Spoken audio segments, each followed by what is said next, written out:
एक गांव में एक गरीब किसान रहता था। वह बहुत ही ईमानदार और मेहनती आदमी था। वह अपने छोटे से खेत में काम करता और बहुत ही खुश रहता था। पूरे गांव में किसान की ईमानदारी के बहुत ही चर्चा थे। उसका एक दोस्त था जो उस गांव के राजा के यहाँ सिपाही का काम करता था। वह किसान से उसके घर रोज मिलने जाता था।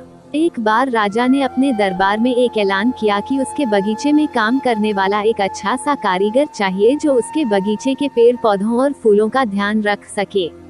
राजा का यह ऐलान सुनकर किसान के दोस्त सिपाही ने सोचा कि यही मौका है कि किसान से मित्रता निभाने की मैं उसे यहाँ बगीचे में काम पर लगवा दूंगा। उसका व मेरा साथ भी रहेगा एवं किसान का भला भी हो जाएगा। यह सोचकर उसने राजा से कहा कि महाराज, मैं आपके लिए एक ऐसे आदमी को लेकर आऊंगा जो यह काम अच्छे से कर लेगा। सभी राजा ने उस सिपाही को आदेश दिया कि जाओ, कल से ही बगीचे में काम करने के लिए कह दो।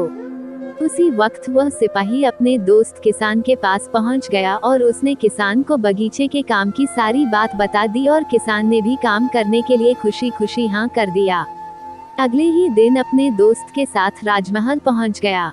सिपाही उसे राजा के सामने लेकर गया और राजा ने उस किसान को बगीचे की पूरी देखभाल का काम सौंप दिया। राजा ने कहा, तुम अगर पूरी ईमानदारी के साथ काम करोगे तो तुम्हें 50 सोने की मुद्राएं हर महीने दूंगा।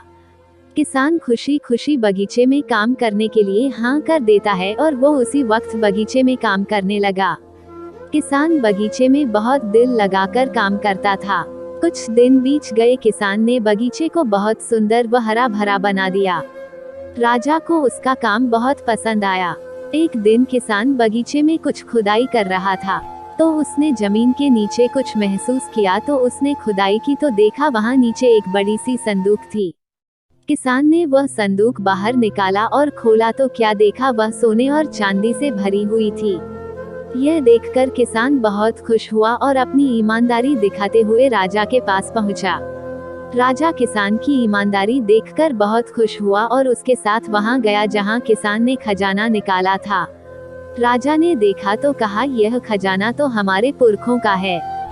हम कई वर्षों से इसे खोज रहे थे।